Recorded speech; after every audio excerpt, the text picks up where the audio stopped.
भणजा phone कला मामू एथर पणा संक्रांति रे आम गाँ को निश्चय आसीबो देखिबा को झामू।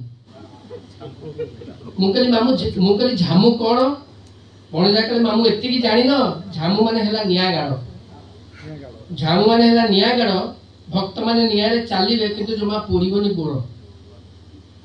निया गाड़ गोटे पटे क्षीर कुंड गोटे पाखे पानी।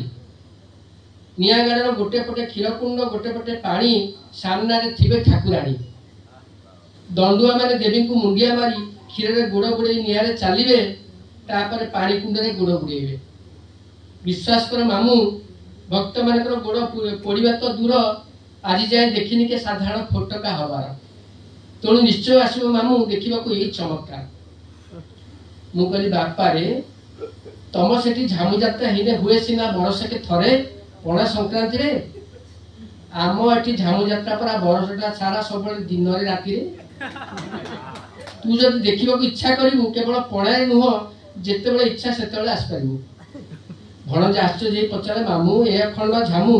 भणजा आश्चर्य पचारा मामू ए अखंड झामू हुए कौन तमरी गाँव रे।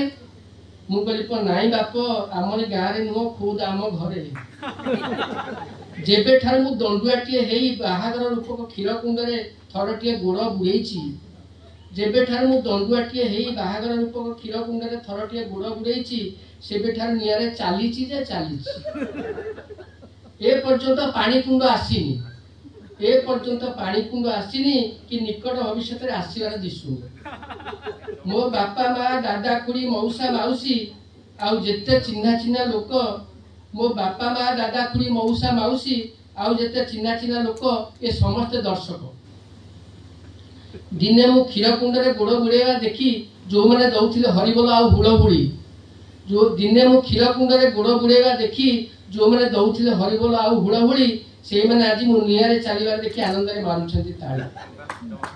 झामू रे चालिबा परे दंडुआ माने पणा शांति बोली समस्त को जणा। झामू रे चालिबा परे दंडुआ माने पणा शांति बोली समस्त को जणा। सेति पय पुओ मोर अपेक्षा करिछि देबा लागि पणा आउ पानी आउ पणा।